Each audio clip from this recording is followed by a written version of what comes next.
Hello,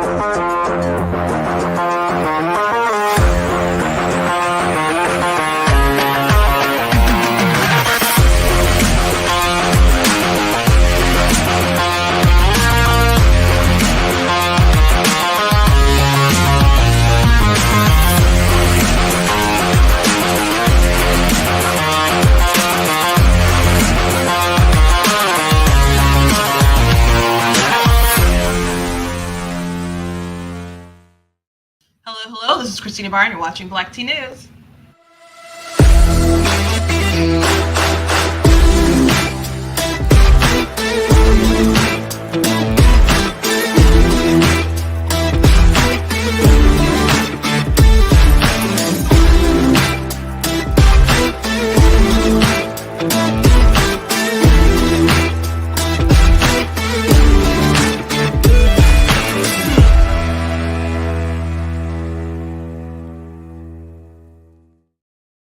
Hello, welcome to Black Tea News. I'm your host, Christina Barr, and today I was actually going to forego any lives basically into the new year, but some stuff was happening on Twitter as far as people dunking on the GOP and a tweet that they had about limited government, and there are a couple other things going on that I wanted to add some commentary, and as opposed to chopping up a bunch of different videos, I decided to go live, and maybe I'll chop them up later, but yeah, I decided to be with you today, and I'll go ahead and go live tomorrow at the normal time at 4 p.m.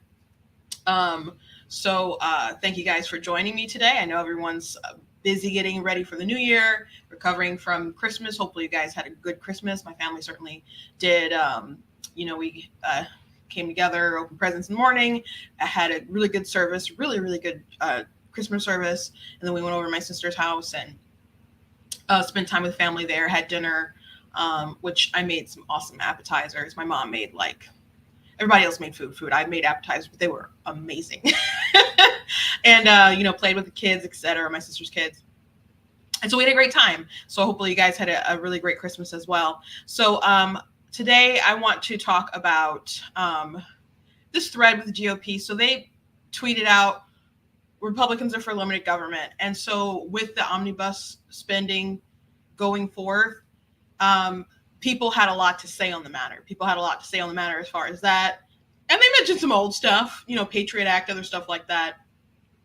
So there are people on the right and the left deciding to dunk on them over this topic. And we'll go through some of the things that the left said, just typical nonsensical kind of jargon. But there was real criticism on the right. And so I posted an article early this week, a couple days ago, maybe just 2 days ago.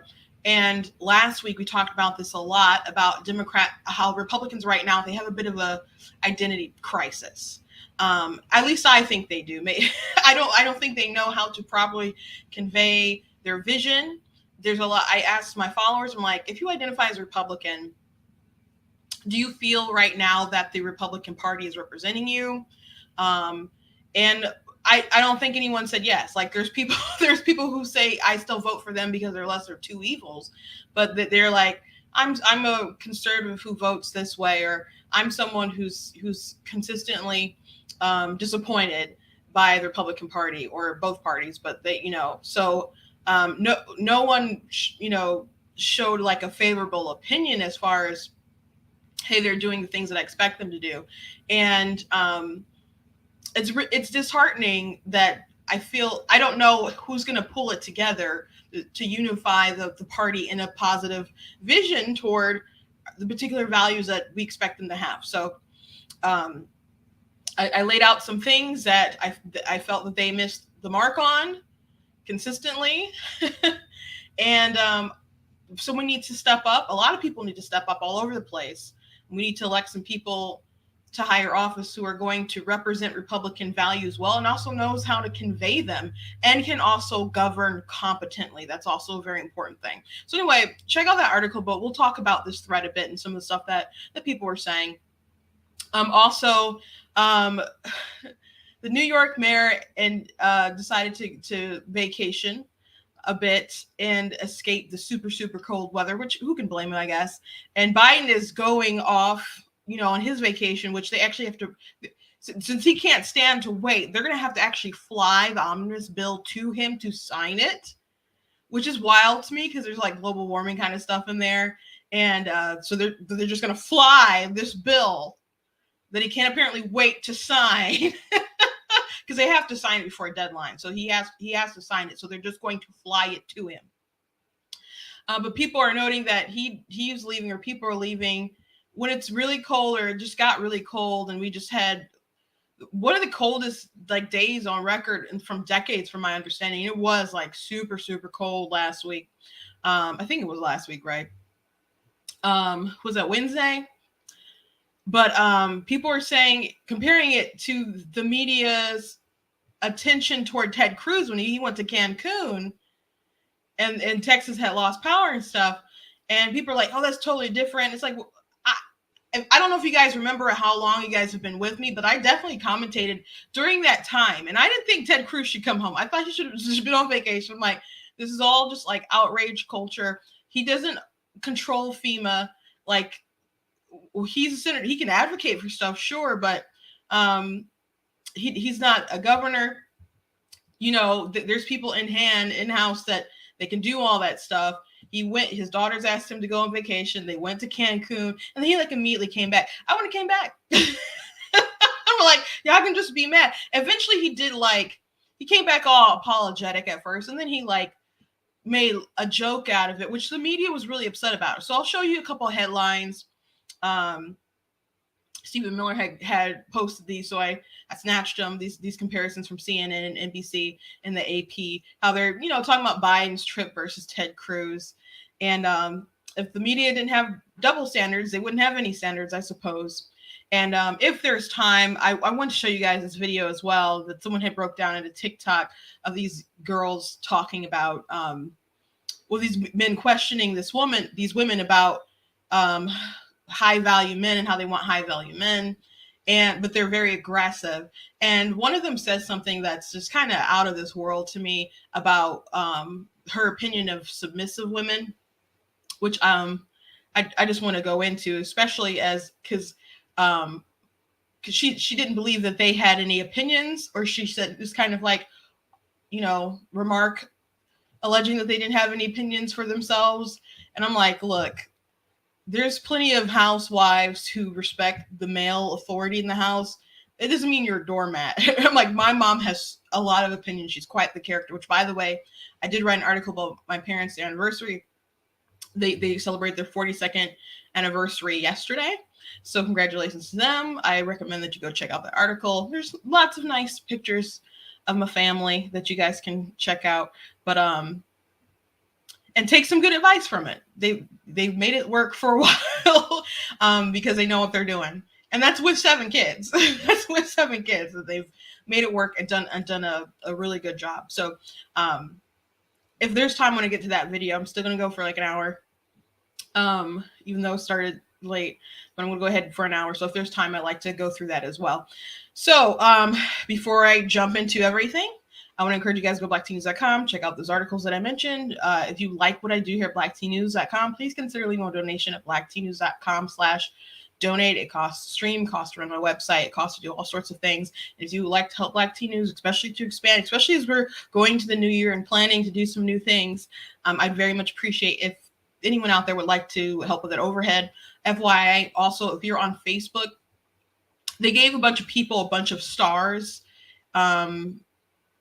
All of the social media platforms have some kind of like gifting process now that you can give to content creators. So feel free to go on the reels and give me stars. If you would like to do that, you can feel free to do that if Facebook has designated you some from stars. And if you have some just because you bought some, go ahead and, but still, if you would like to contribute, I'd very much appreciate that.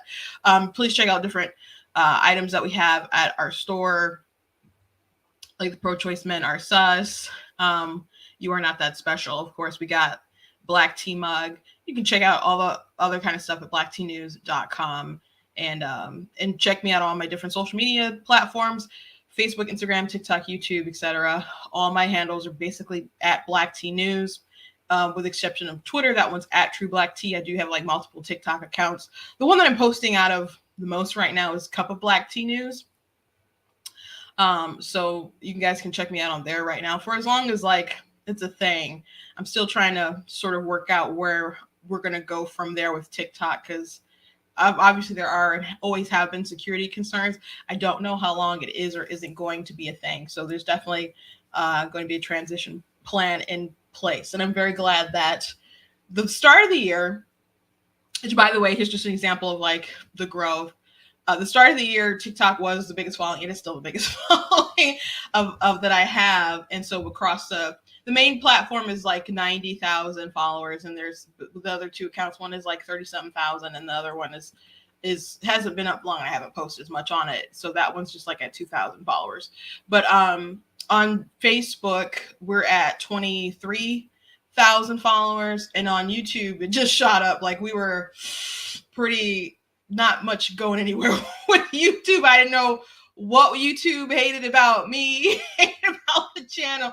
They did like block me from posting early on with the COVID stuff, which was really, really annoying. Yes, this is live, Joanna Frankel.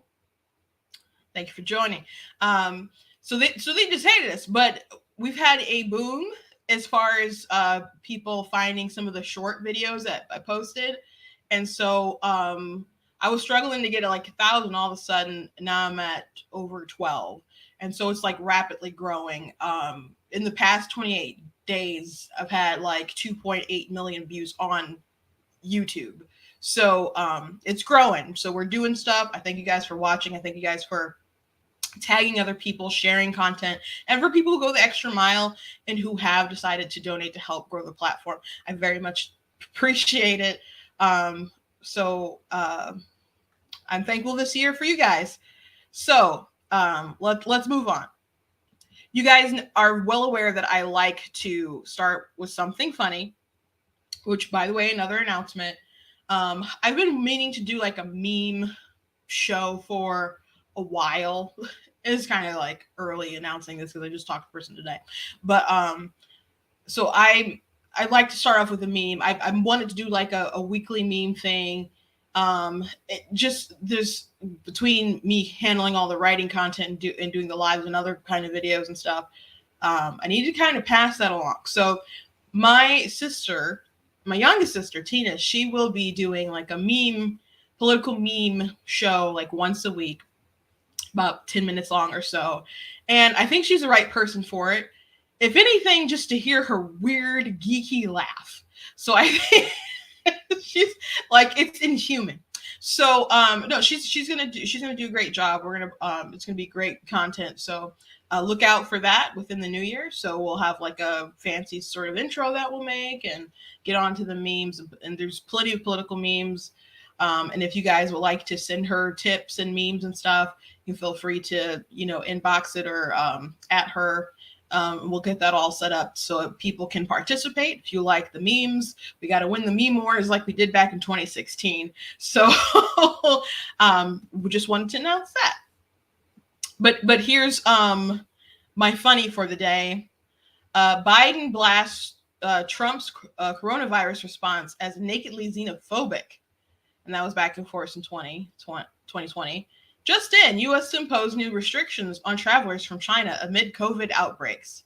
So that is, of course, from Defiant L's, who likes to take, past sort of content and compare it to today to just be like, oh, you're dunking on yourself. Now, of course, back then, saying it was xenophobic, that's what they were just throwing out there. Biden tried to repeatedly kind of walk it back like he's never said that at all. I mean, but the internet's forever. These people don't care, though. They don't care because they think at the end of the day, people won't hold them accountable to what they say. Biden is a very prolific liar. Like, people talk about Trump, like, oh, Trump. I'm like, Trump ain't always honest. But he's like, I like to call him a master exaggerator. Biden will lie. And I'm not saying Trump doesn't lie, but Biden, politicians, most of them do lie. But Biden will lie about blatantly wrong things, repeatedly, easily verifiable things. The fact checkers should be like near, I don't know, drunken rampage because they just don't know what to do because there's so much to write about. In the case of Biden, most of them are asleep at the wheel. This person is such a prolific liar. I mean, from the time that he ran um, with saying, you know, he lied about his record. He lied about participating in the civil rights movement. And that particular lie, I bring that up quite often because he keeps repeating it. And his staff and other people were like, sir, you did not participate in the civil rights movement. But he was lying in churches to Black congregations. I'm like, how can you have the audacity to do that? And how can people just let him slide on stuff like that? So he's a very prolific liar. So of course he came at Trump and about xenophobia with closing the border.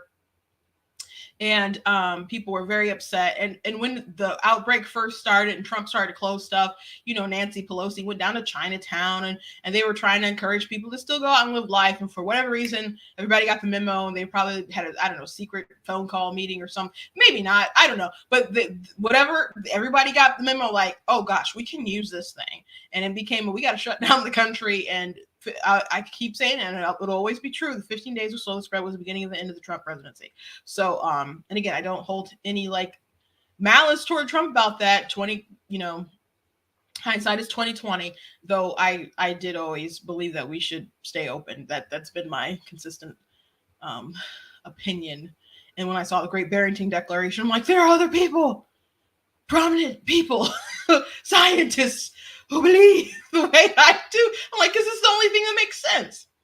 But people, obviously for a lot of political reasons and to gain political power, wanted to shut down all across the world. And we've had a huge transfer of wealth between the poor and middle class or whatever into Bezos' space of money. And it's just been a ridiculous time. It's very sad that a lot of people did not face the repercussions of their actions, like Newsom and Gretchen Whitmer. But it is what it is. We just got to keep moving forward. Anyway, let's go ahead and before I talk about the GOP getting dunked on situation, I do want to say that yesterday, and I am working on an article and video about this. I was scrolling through TikTok very briefly yesterday, and when you're scrolling through different videos, you'll pop through a live every so often. Actually, quite frequently, it seems like. But there was a live with some prominent leftist accounts. I would say that they identify as Democrat, but that's a guess. I don't know what. Everyone has so many different labels, but I just know they're on the left. And so one of the people was my dude, like Doode, DOODE, maybe his account. But one of the other accounts is Crazy Mother Runner, who I've interacted with before, like back and forth with conversations and debates or whatever. Never live, just like you reply here in the thread, comment or whatever, and maybe like a back and forth with the video. But I've never like talked to her in a live situation. But anyway, and I wasn't about to like stay for a while to be able to comment. I just posted a few things in the comments, but I heard Crazy Mother Runner, which she has, I believe she has over 600,000 followers, and he has over 200,000 followers. And they were talking about guns at the moment, and Crazy Mother Runner said that Republicans, the Democrats don't actually want to take your guns, and that's Republican fear mongering. And so I started typing, and like Biden said recently, not too long ago, that that it's sick that we have. He talked about semi-automatics. I didn't say the quote, but I'm like, he just said something like a few weeks ago. And then they're just like, Biden doesn't want to take your guns. Biden doesn't want to take your guns. Biden doesn't want to take your guns. And so here's the thing. If they want to see that Republicans are fear-mongering, Democrats have obviously given more than enough ammunition to make Republicans and their constituents feel that way, but also Republicans have a lot of video to use in their favor and the policies and stuff that people pitched to say, hey, these people obviously want to grab your guns. Like Obama tried to pass stuff, but he didn't have the political muster to get that particular stuff done. He wanted to. It's like he says it's like the greatest regret of his administration that he couldn't do more about gun control. And but anyway, I'm gonna have like maybe like a top 10, maybe maybe not a top 10 list, but it's a list of like 10 stuff. So I'm already working on that. But I do at least want to show this Biden video. I don't think I've showed it to you guys before. And then we talked a little bit about it, but he said this not too long ago. The idea we still allow semi-automatic weapons to be purchased is sick. It's just sick. It has no social redeeming value. Zero, none. Not a single solitary rationale for. So he's saying that it's sick that we allow semi-automatic weapons. Now, if I'm not like the greatest gun expert, and I'm sure I have a lot of people who follow me who are raging enthusiasts. Though I did enjoy my time at the range and stuff. But if you know a little bit about guns, then you know that when you say you want to get rid of semi-automatic guns, then you virtually want to get rid of all the guns.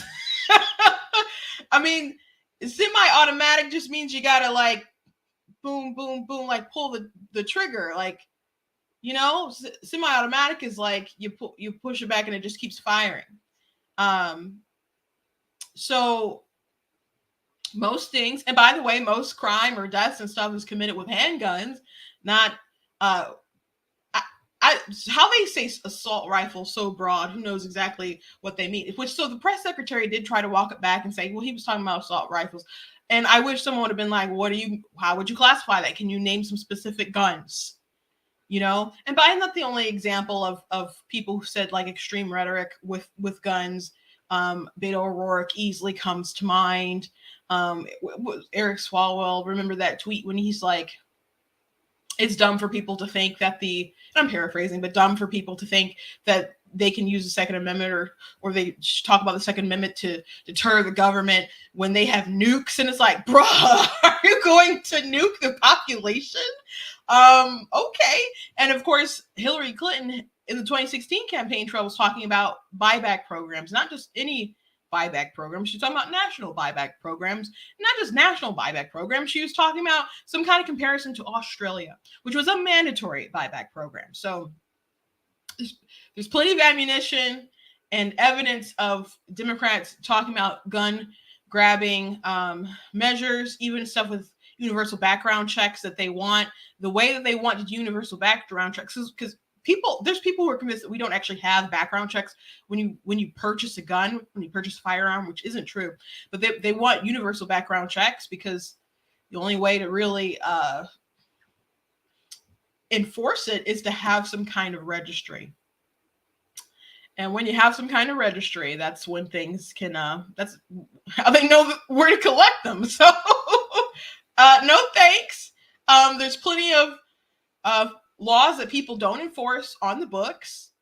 You can look at Hunter Biden, for example, of how people didn't enforce particular laws. So you can start off going with that. But a lot of things that people have suggested won't stop gun crime and gun violence. And taking away guns from law-abiding citizens just makes people more vulnerable who are law-abiding citizens, particularly women, because guns are an equalizer. So if you want to do that, just know that there's consequences, bud. But I just wanted to throw that out there because it's they have obviously big followings. I told you how many followers they have.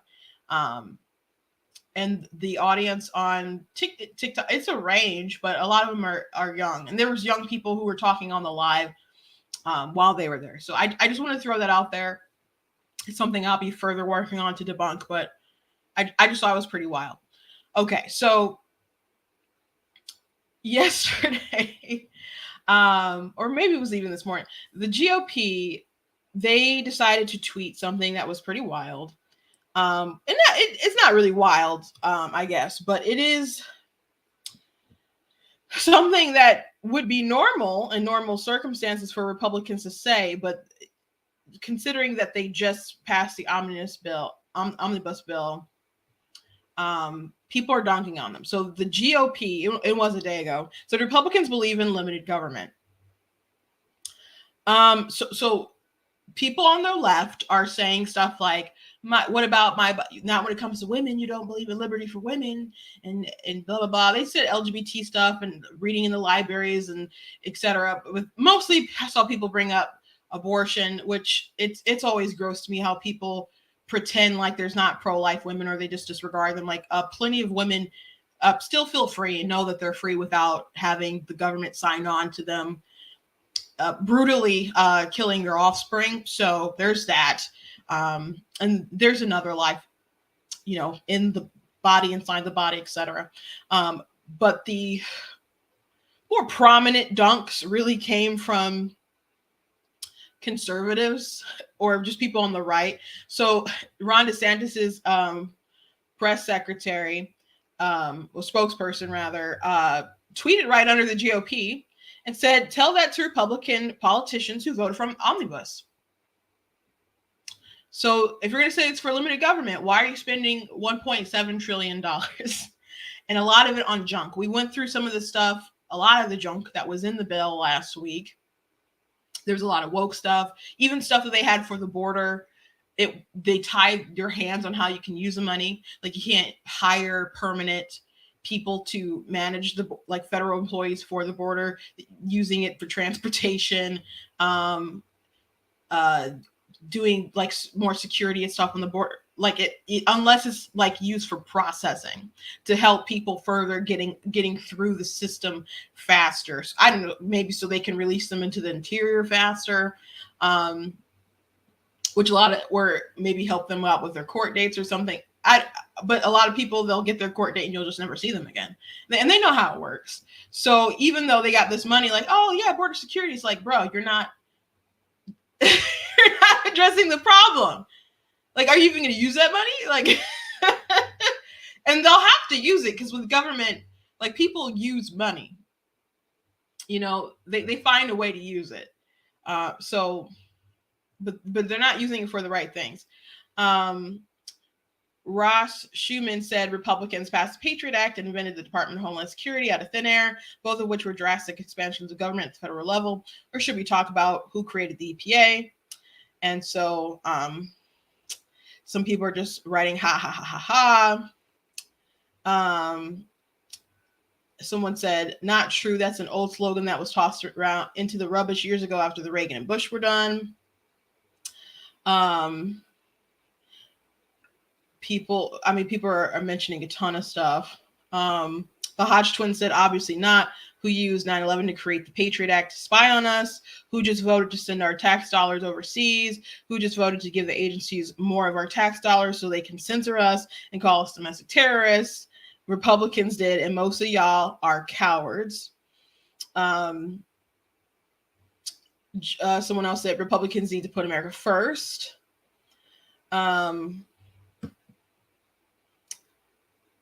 The GOP honestly thinks its voters are stupid. Someone said reported for misleading information. Someone else said, which is why y'all voted for the omnibus package, right? So this is really bad timing. And so Nick Freitas, I don't know if that's how you say his last name, but he's a legislator out of Virginia. Really nice guy though. He said you have the chance to prove it. I thought that was the nicest sort of clap at them. Republicans believe in limited government. He said you have a chance to prove it. So what are you going to do? What are you going to do? I want someone to step. We need not someone. We need a lot of people to stand up for the party values, to convey them faithfully, articulately, to make their case. But I don't think a lot of these people can make a good case because they don't really believe in the values themselves. So I do believe that the government has a legitimate role in our lives, but it's supposed to be limited. There's a ton of stuff that it's doing that it's not supposed to be doing. I saw a clip of a congressman, and this wasn't I don't believe Republican, but who's been there for years, who was talking about it's not free speech if it's like hate speech, basically. I'm like, what in what world are you living in? He's justifying like censorship and stuff online. I'm just like, that's not like, I mean, if a platform wants to do that, but you get involved with the government saying that, like, bro, no, that's not how it works. But people, they want to amass power, and they throw all the stuff out the window. So I first saw this because a friend of mine who I follow had retweeted the post and asked about the omnibus bill. So we can't just ignore that they just spent all that money.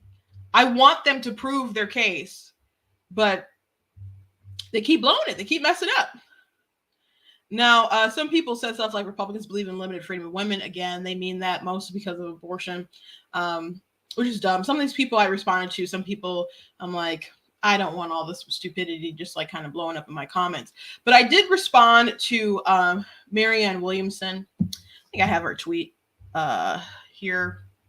So it's not limited government that tells women that what they can do with their bodies, tells anyone who they can love, teaches that what they can teach, or librarians what books they can have on their shelves. It's not limited government. It's dangerously encroaching government. So I don't believe it. Well, she's a little funky, I'll say, but she seemed to kind of be more consistent than some of the other Democrats who actually ran for president. So I was going to say she's full of crap, but I don't know if I want to say that particularly, like, for as far as her being a hypocrite. That's the way it was going to go, but I withdraw that thought. However, this idea with the limited government and the women telling what they can do with their bodies, that's something that people don't think through, that they say all the time.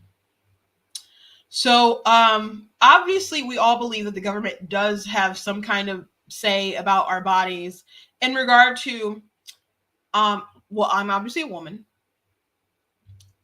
Do you believe that I just have the right to just come up and stab you? Probably not, right? I don't have that right to just violently aggress upon you. It doesn't matter if I'm using my bodily autonomy to do that. I can't.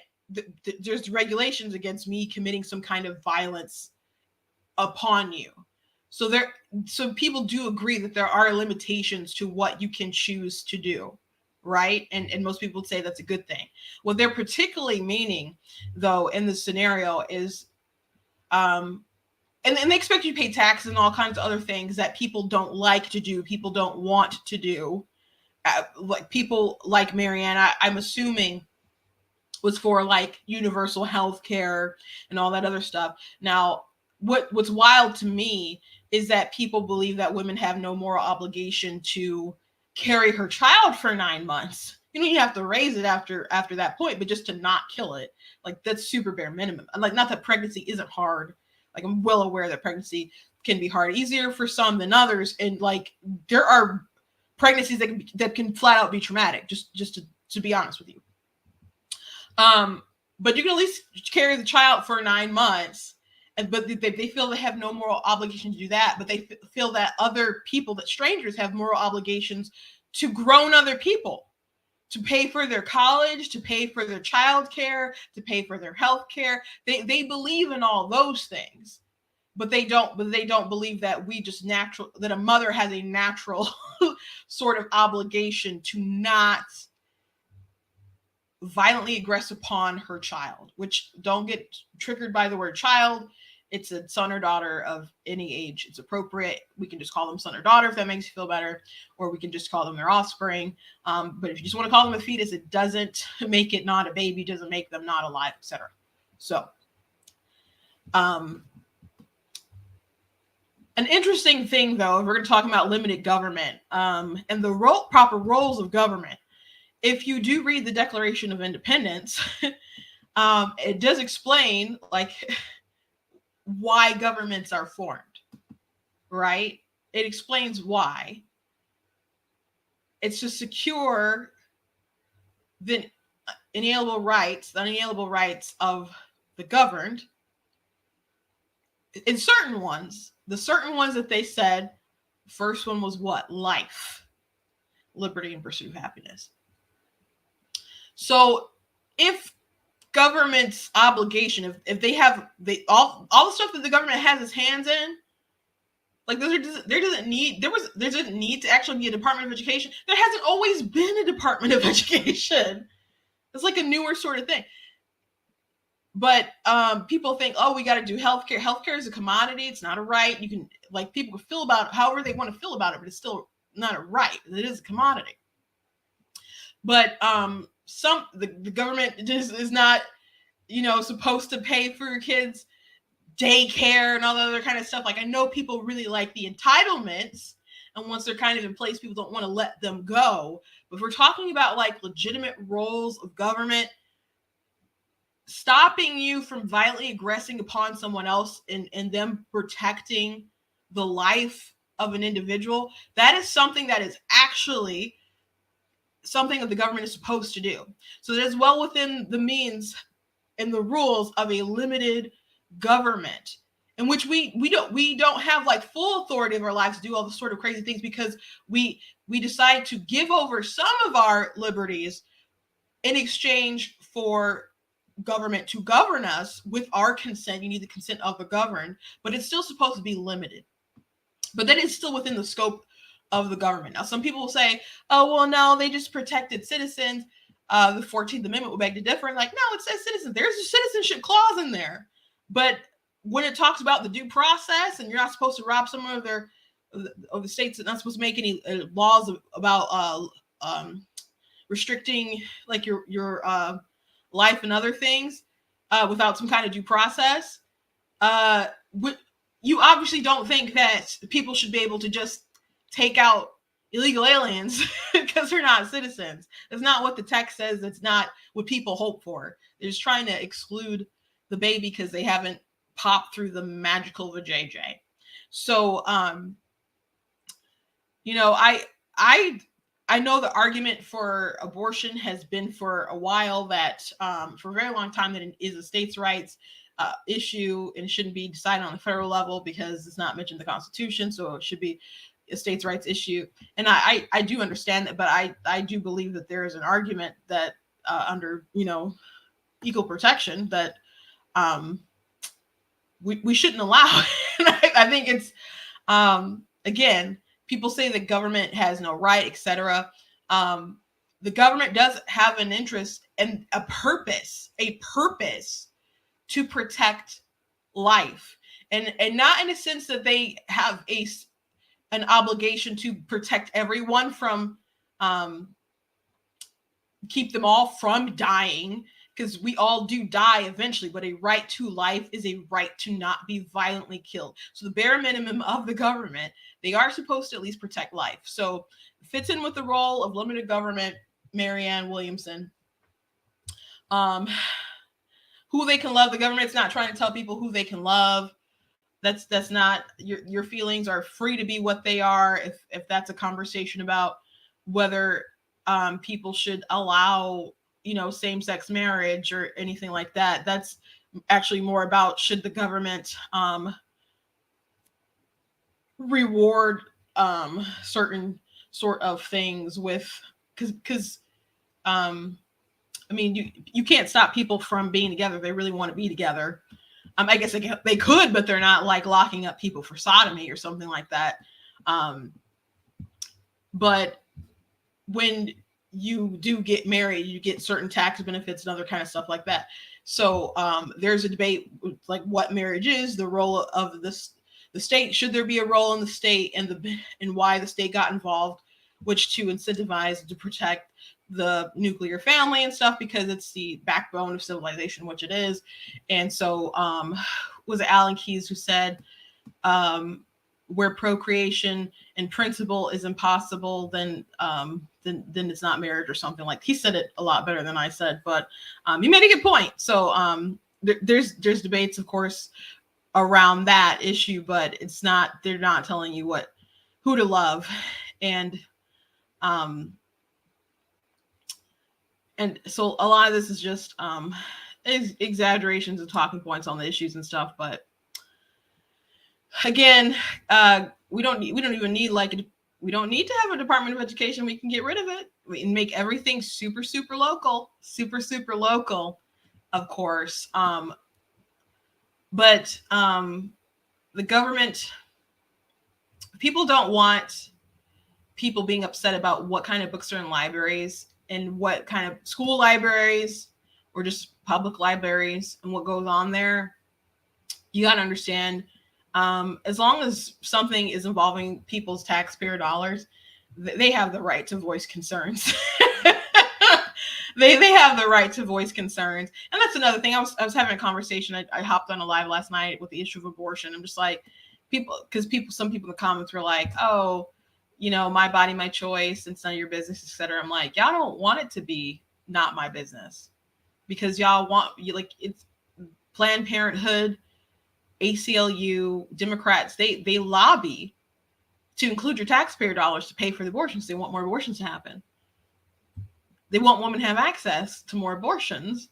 So they want you to fund it, knowing full well how people have varying degrees of support for it. Some people find it grotesque and hideously immoral, but they still want you to participate financially. So it's really not about just having it be between a woman and her doctor, because that would just be a woman and her wallet if that were the case. But that's not what they want. They want everyone. They always say they want some kind of allowance and intolerance, but really they want affirmation. And beyond affirmation, they want like participation. They want everyone to participate in the ritual sacrifice in this case, and they want your dollars to do it. So don't tell me that it's not anyone else's business when it certainly make it everyone's business. But we just got to keep cutting through the rhetoric. So anyway, yeah, people on the left and the right are dunking on them, but I find the folks on the right dunking a far more interesting, in my opinion, because while the left has some kind of like dogma lines that they're spewing out, like, you guys just want to control women, like, really, bro? But they are supporting some things that actually are government expansion, or these people who hold the power of the purse. They're funding these people who want to censor people who are spying on people, setting up elaborate plots to kidnap governors, all kinds of different stuff that we keep funding. So yeah, they deserve to get dunked on. And I want them to do better. Like, I'm not going to vote for the crazy Democrats, which, by the way, I want Democrats to be better too. I don't want to feel like the country is at such risk if my opponents win and we don't. Like, I wish everyone would kind of come to a non-sort of crazy place. Unfortunately, we're just not there. We're just not there. So anyway, let's move on. So Joe Biden is going on vacay, and the New York City mayor just came back from vacation, and he was criticized because it was very cold, and he like ducked out, and they're like, what about your responsibilities, mayor, etc. And he got questioned, but but people are talking about it and largely comparing what Ted Cruz went through with his family when Texas lost power, and people were just were relentless. He left his vacation. I don't believe he planned to like not come back. And then the stories kept kind of evolving. He lost power. His family lost power. Girls were like, hey, let's go to Cancun. And they're like, oh, that sounds awesome. They got on a plane and they left. And then the left was so angry about it, or they generated outrage and anger about it. And I said back then, I'm like, I wouldn't have left my vacation. They could have just been mad, but I wouldn't have left my vacation. Because it's all very performative. And then AOC went to Texas and started passing out, raising money or for people and all kinds of different stuff. And that was smart on her part, also performative. But just because she's not smart doesn't mean she's dumb. So she's got some. She's a more skilled politician than what people give her credit for. So people are finding all kinds of ways to dunk on Ted Cruz, and people are saying it's not comparable. But again, Ted Cruz he's not the governor of Texas. He doesn't control like the FEMA stuff. Like Joe Biden had far more control over than like Ted Cruz. And I don't believe that Biden's just going to do things because Ted Cruz asked him, because they hate the guy. I mean, people on the right hate Ted Cruz. Like, he's not well beloved by his colleagues. At least that's what I hear. I mean, especially people were saying in like 2016 and stuff. But he ended up, coming back. and he's made some jokes out of it eventually, but people are even mad about his jokes. So anyway, here's a little report about Biden going out of town. You saw it there. The president has a lot on his plate. And for the next few days, he's going to be dealing with all of it from afar because the first family stayed here at the White House for Christmas, but plans tomorrow to fly to vacation for the rest of this year and the beginning of next year in St. Croix. Rich? Not too shabby. Yes, St. Croix. So by the way, so Biden has to sign this omnibus bill before, like, there's a time limit on it. So he has to sign it. So they're going, instead of him just waiting at the White House to sign it or whatever, they're just going to fly it to him. Now, to all the people out there who are so anti-global warming and happy that they're going to spend some money, like they spent money on the Reduction of Inflation Act or whatever it was, on climate change stuff, and there's stuff, of course, appropriated in this bill for that kind of stuff, and there always, I guess, probably will be, as long as it's probably forever now. But what do you think about them flying the bill to Biden? You might say, well, he has to sign it. They could have plotted out something better than that. So it's just a bit funny. It's a perfect sort of painted picture about government and our state of affairs today, that this gargantuan, ridiculous bill, bloated piece of garbage that people absolutely did not read, got signed and passed it all, and now they're flying it to the president so he can go ahead and sign it while he vacates, like in the Caribbean. It's just a lot. So anyway, here's Eric Adams from New York talking to the press and defending him going out of town. Every mayor traveled away. I deserve private time. I'm a believer of that. I deserve to walk out of a building without a reporter hiding behind a flower pot, without someone following me. I deserve a moment to really de-escalate. And there will be many days that my body and my mind is going to tell me, Eric, you need to get away. Nowhere in the city charter does it state I have to report to the New York City press where my whereabouts are. And I'm not going to do that. And I'm not going to apologize for having the mental and physical capacity that's needed to do the second most difficult job in politics in America. All of you who cover me in the press, you know what time my days start, you know what time they end. You tell me another mayor that has had that level of work that I have. I mean, there's been other mayors of New York, but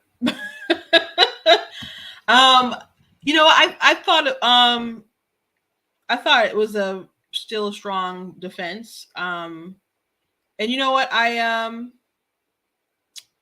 wish that Ted Cruz back in the day, when he went to Cancun and took his daughters to Cancun, he just would have been kind of more, had that attitude about it. Now, again, though, we did just have like terrible weather. I mean, people like freezing to death kind of weather, and it was like terribly cold. I told my sister I was outside last week and I didn't have on gloves at the time, and I said, I looked at my hands and it was like, I don't know, a movie from the 80s or something, and you just look at your hands and it was like they were aging in front of me. And you just started laughing at the visuals of it, but it was so terrible how cold it was, and it was sudden and it was sharp, and the wind just cut right through you. I mean, it was terrible, and there are people. You know, I heard one great story that there was I don't remember what city it was, but I think it was like a major metropolitan kind of city, but they wouldn't allow any more shelters to be made for the homeless. So a church decided to host a movie night that wouldn't stop into the morning.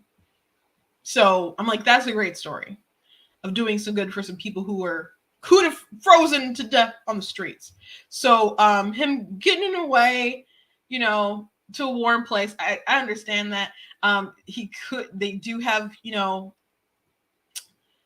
a homeless problem, which I don't think is as bad as like California is just like crazy, but they could have, he could have stayed, but he made his decision and he went and he vacated, and he was adamant that he did the right thing, that he needs to take some time, that is good for his mental health. And you know what? I wish, again, about a year ago, that Ted Cruz would have been like, my girls wanted to go. At the end of the day, you know, there was stuff that I can do. I can advocate for on vacation. I never stopped being a senator, but I also never stopped being a father. And it is important that I still spend time with them. So, which, by the way, there was a story recently. Keep their family in your prayers. But Ted went to his daughter was hospitalized for some self-inflicted wounds. She did address social media and said that she wasn't suicidal, but she does have some, you know, different mental challenges. And she thanked everyone for, see if I can find that article. I did just have it up, but she thanked everybody for, you know, having her in their prayers and her thoughts and everything. But it was, it's a hard life, period, doing politics and to carry your family through that. You know, it's my dad being a pastor has challenges and how people always talk about you and stuff. But imagine like you're a senator, and not just like, there's plenty of senators people don't pay no attention to. Ted Cruz is someone that people pay a lot of attention to. He's someone who ran very strongly to be a contender, a nominee for president. Of course, you know, Trump won the day on that, but there's a lot of eyes on Ted Cruz, and Ted Cruz is someone that people hate. People hate him on the left, obviously, and people on the right hate Ted Cruz. He just doesn't jive with a lot of people. So to come at him the way they did was not cool and totally not sincere, I would say. But here's some comparisons. President Biden in I remember to say the name, in the U.S. Virgin Islands to enjoy some downtime and warmer weather and to ring in the new year with family. Senator Ted Cruz of Texas traveled to Mexico for a family vacation as his home state struggles with a winter weather crisis that has left many residents struggling without power. Photos posted to social media appear to show. So here's another one from CNN. President Joe Biden this week returns to St. Croix, one of his and his First Lady Jill Biden's beloved vacation spots, seeking a final opportunity for the rest before what is expected to be a contentious 2023 re-election run. Senator Ted Cruz and his family flew to Cancun, Mexico, as a winter disaster in his home state of Texas left millions without power or water, according to photos posted on social media and confirmed to CNN by a person familiar with the travel itinerary. President Joe Biden on Tuesday was headed to a place very familiar to him, the U.S. Virgin Islands, to enjoy some downtime and warmer weather and to ring in the new year with family. Texas Senator Ted Cruz traveled to Mexico for a family vacation as his home state struggles with the weather crisis, a source tells AP. The high-profile Republican was expected to return immediately, according to the source, who spoke on condition of anonymity. So, yeah, the press definitely handles the headlines differently for folks. And again, Biden does have something important to do as far as signing the omnibus bill. I mean, I don't want him to sign it, but they're going to go ahead and fly it to him while he's vacationing down there to the going into the new year. He will be there vacationing with his family, which he takes a ton of vacations. But I guess, you know, hey, the old man needs his nap. The old man needs his nap. So Ted Cruz, again, he did eventually address it. There were tons of videos of people trashing Ted Cruz, but I opted not to go there out because a lot of them are kind of long. But here's a report from back then. Well, Texas is going through horrific storms, and millions of Texans have lost power, have lost heat, and have been hurt. And our family was among them. We had no heat and no power. And yesterday, my daughters asked if they could take a trip with some friends, and Heidi and I agreed, so I flew down with them last night, dropped them off here, and now I'm headed back to Texas and back to continuing to work to try to get the power on. What's happening in Texas is unacceptable, and a lot of Texans are hurting. All right. So even like if you look and see these tweets of people tweeting these videos and stuff, there's such like harsh commentary and around Ted Cruz and deciding to go on vacation, and he immediately came back. Of course, I bet because of the backlash, but again, I still hold fast that I would not have left personally. But he did make a joke about it at CPAC, which also upset people a lot back then. I gotta say, Orlando is awesome. It's not as nice as Cancun.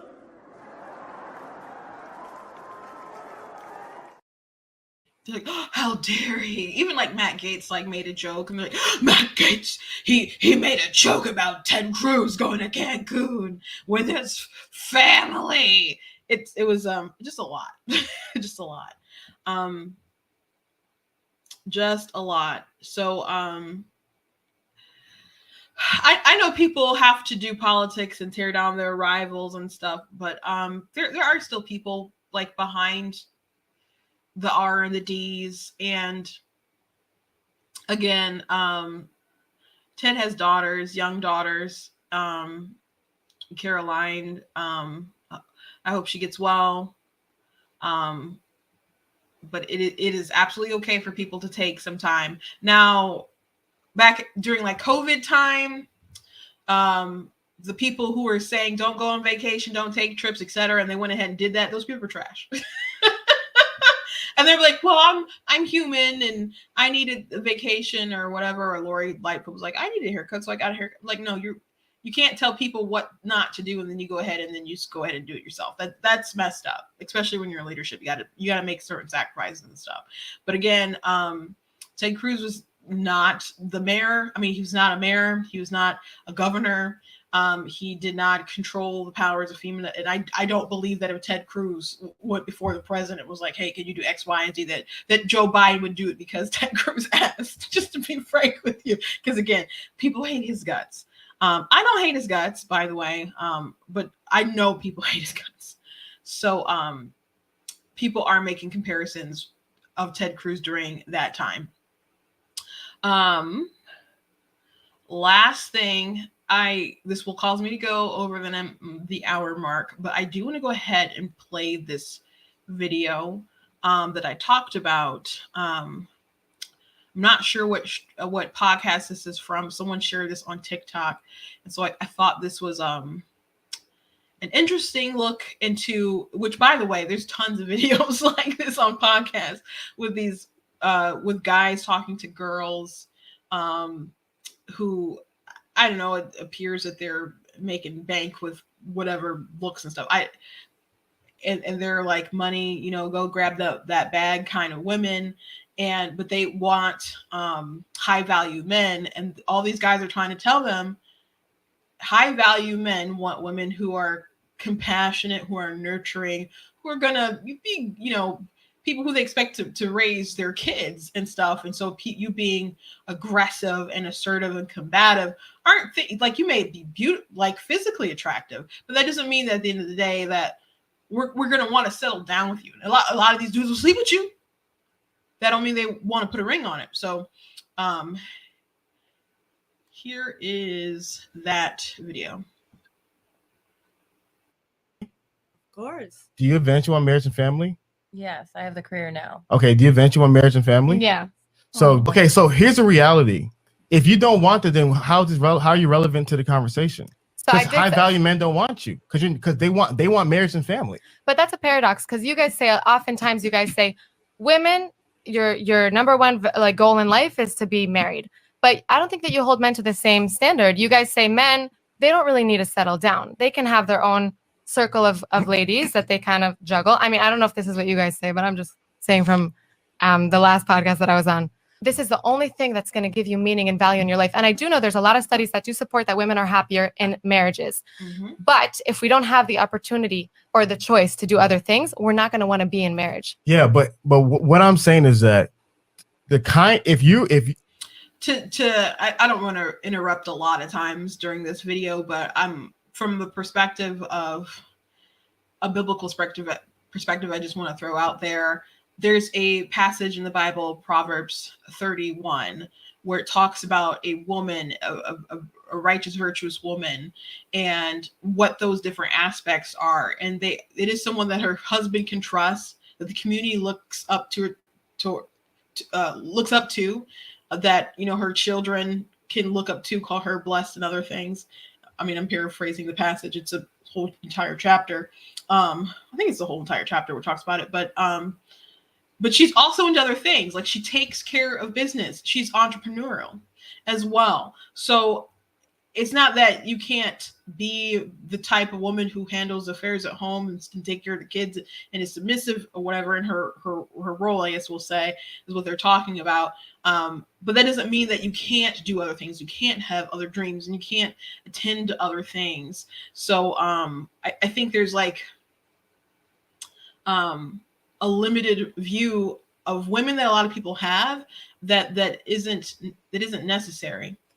The kind of man that you want, the highly high value, highly desirable man, whatever you want to call it, you want him, right? You want to be married. You may not want a family by him. No, absolutely. I want to be with somebody who is, yes, who, to me, is amazing. So the reality of the matter is, you have to make that a priority in your life. And what happens for too many women is that in your 20s, you will sacrifice all the things that make you desirable to that man, and you end up becoming a man.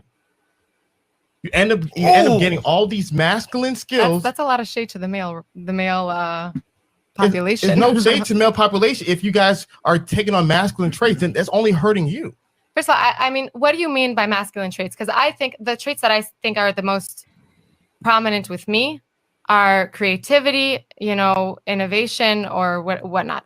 Those are not necessarily masculine traits. That's not male or in a social dynamic. You are a very assertive individual and a very dominant individual. But that's just my personality. It's not like I can change that. No, but here's the problem. And I wouldn't want to. If there was a guy who's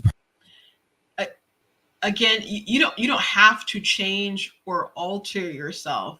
You can just kind of control it. Let's keep watching. Personality was naturally more passive, naturally more submissive. For a lot of women, that wouldn't be attractive. So just because it's the way you are doesn't negate the fact that nobody wants it. I think I should always better myself, but I don't think that I should change myself to please a man. So you don't have to. You're right. You don't have to change yourself to please a man. But what you got to realize is, if you don't possess what the man wants, you can't get mad at the man. But there's a lot of different types of men out there. But the problem is, do you want all those types of men? You literally said you want this top of the line caliber of man. So if you wanted a different type, if you wanted a 50-50 egalitarian, effeminate man, I don't want that. Exactly. That's the problem. You want a more masculine, assertive, ambitious. But I haven't had any trouble. Hold on. You said earlier that you want a partnership, though, but I wasn't listening. No. I think a partnership means that somebody will support you and help you in whatever goals you have. And the problem is that let me tell you the fundamental thing. The type of man that you want has options. He can choose Israel, India, Egypt. Can I say I wouldn't want a man who didn't choose me out of a few? Beautiful. He has options. The challenge is what you are bringing to the table, what you want. The other girls are not going to fight him for. You want him to support and join your team as well. These other two girls, India and Egypt, say, I will just join this team. I'm not trying to do all those. They have the advantage over you. You are combative. Mm-hmm. You are combative. when talking to you, we're gonna have to argue. With those girls, you don't have to argue. So the challenge is gonna be, why would he choose But them over wouldn't you? a man get bored by a woman who doesn't have any opinion or care at all? So that's the comment, but we're gonna keep watching. Okay. So this is the last thing. Yeah, go ahead. And that's the fundamental problem. So many women want to tell men what they like. Wouldn't a man not like that? Wouldn't a man? No, we're not you. Women keep on living in a world where they think they're men. The way I feel about men is the way men feel about women. No. And so the unfortunate reality is that is not true. And if you keep on viewing men, the men view women the way you view men, you will keep on experiencing the same negative results over and over again. No, to answer your question, no, they will not get bored. It's actually peaceful. It's actually peaceful. So I wanted to mention that because I saw it on TikTok, obviously. So she said, wouldn't men get bored with women who don't have their own thoughts or whatever? So my mom and my dad, if you didn't catch me at the beginning or you didn't see my article, which you guys can check out at blackteennews.com, they just celebrated their 42nd anniversary. So I can say that, and all my siblings can say, which there's 7 of us, that they've had a very loving and peaceful marriage throughout that time. That whatever my dad says, whatever struggles that he's never had them in his home. And he's getting married he doesn't like to think of himself as being as kind of a scary kind of person, but he would say, like, openly, that a fear that he had was getting married, because he would see so many couples or relationships that were dysfunctional, experienced and stuff, argued and had different issues. His dad was a bit of a womanizer, etc. So he and the other people that he observed just had dysfunction around them, and that he was also going in ministry, and he just realized and saw so many people how a woman could really derail a man in so many different ways if you don't have the right kind of partner by your side. So he was preparing himself to just be a virgin for life and just be like, full-time ministry, never get married, and dedicate himself to ministry like Apostle Paul did. And he said that God told him, like, I'm about to make you happy. He's like, what do you mean, God? I am happy. He's like, no, you're full of my joy. Like, you don't realize it, but I'm about to make you happy and bring some change to your life. And so that change was my mom.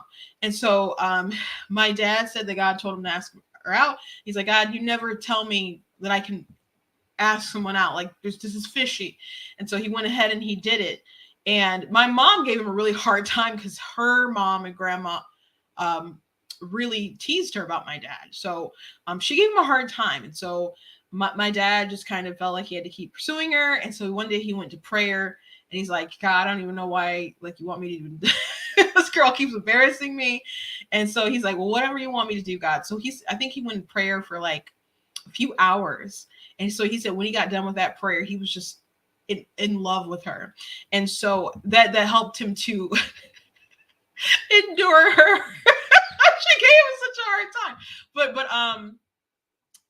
anyway, they came to obviously fall in love. But she had, which I didn't really realize this until recently, because in June we had my mom is very quiet. But when she speaks, people listen. But she's very introverted. I'm also introverted.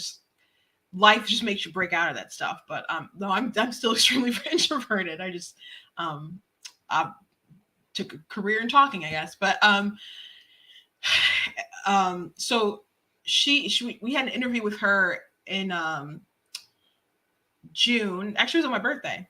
So I interviewed her in the church, different women and stuff, asked her questions and she answered. So one reason why she was scared to marry my dad is because she didn't see herself as, I guess, wife material for a pastor. Because, and by the way, some of my dad's friends didn't think my mom was like, it didn't make sense to them because, she didn't really sing, which my mom can sing fine, but she doesn't like get up in front of people and sing like that. Like, she doesn't lead any songs in the choir, anything like that.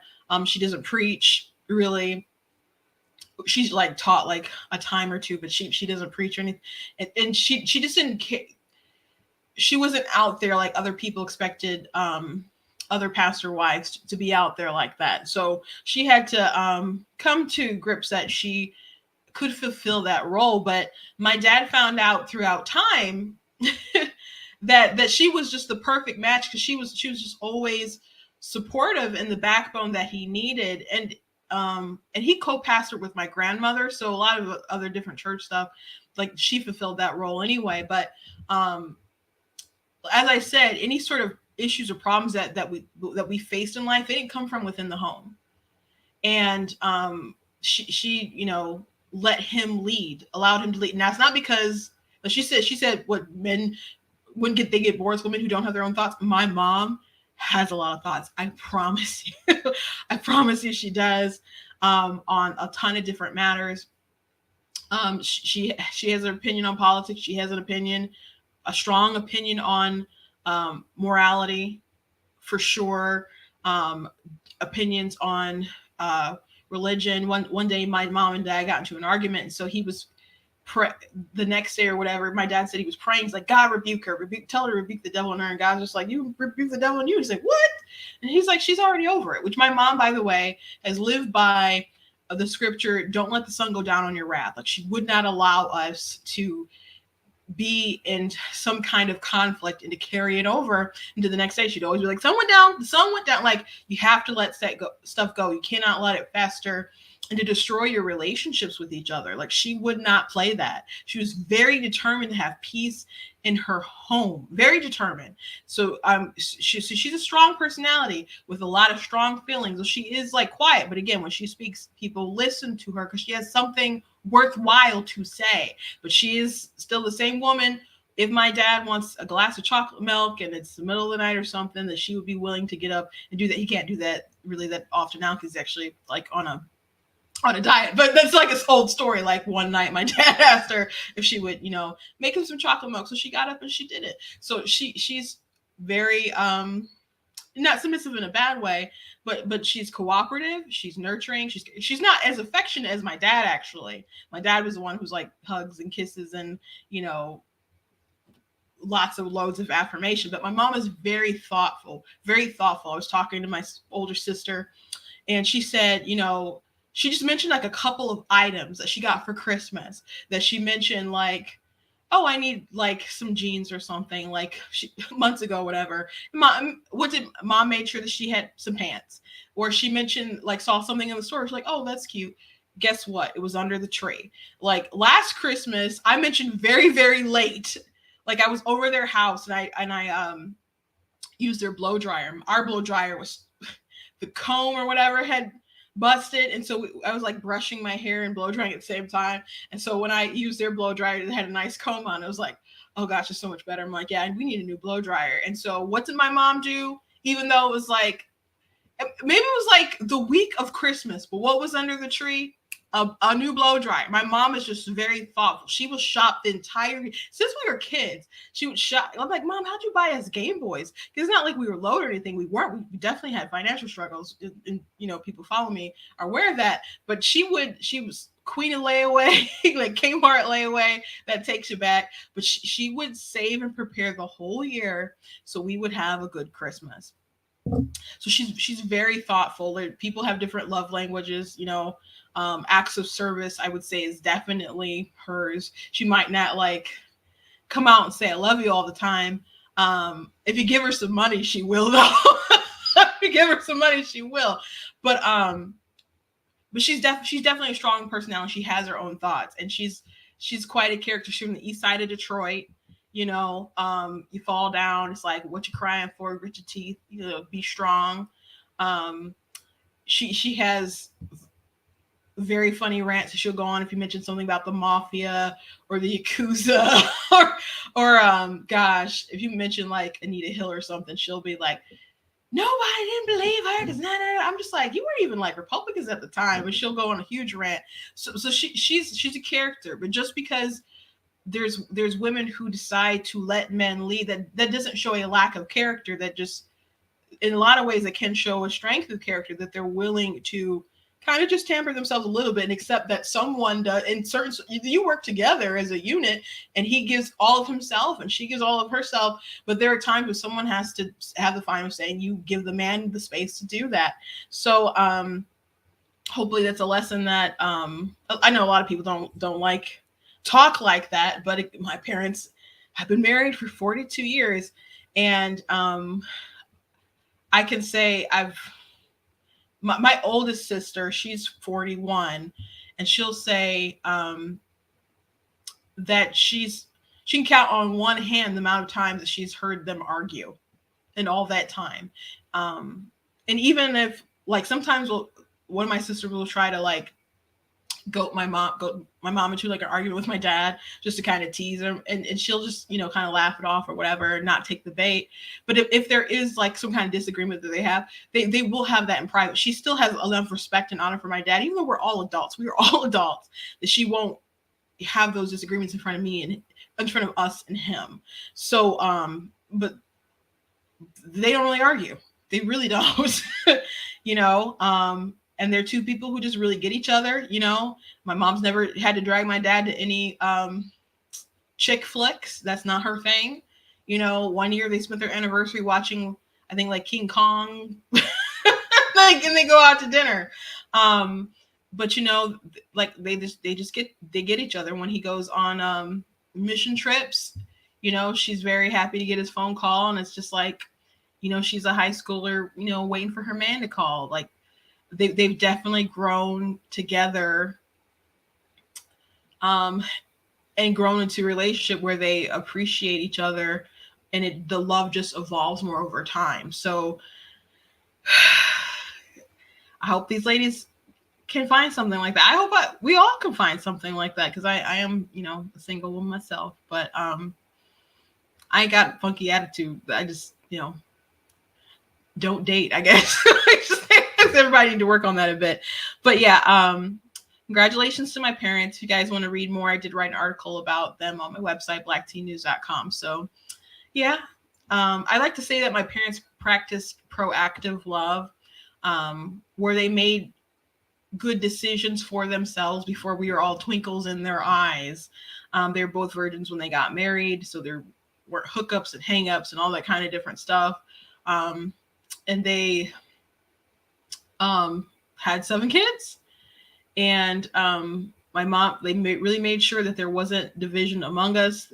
My dad, he was they were good disciplinarians, not like crazy stories that I heard about like back in the day or something like that. But one thing that they would not like tolerate, that would get you like the belt, I guess you could say, is if you lied. And I know some people like lie all the time, like if there was some like deception, because my dad said in a there could be a life or death situation, and I need to look you in the eye and know that I'm able to trust you. So if you did something that was like really devious, like, you had to be punished. But he go into these long lectures about why and etc. So people who think that's a lazy way out, like, I don't think everybody gets speeches from their parents before something like that goes down. But when we had disagreements with each other, my dad hated when he was a kid and his mom would just take the side of whoever was the most emotional. So he made up in his mind that when he was a parent, he was going to listen to both sides and lay out a judgment like King Solomon did. So that's what he would do. And I'd find that most of the time I was right. So and my sister Sabrina would hate that. She did get me in trouble a time or two. She did. One time I couldn't watch Dragon Ball Z because of her.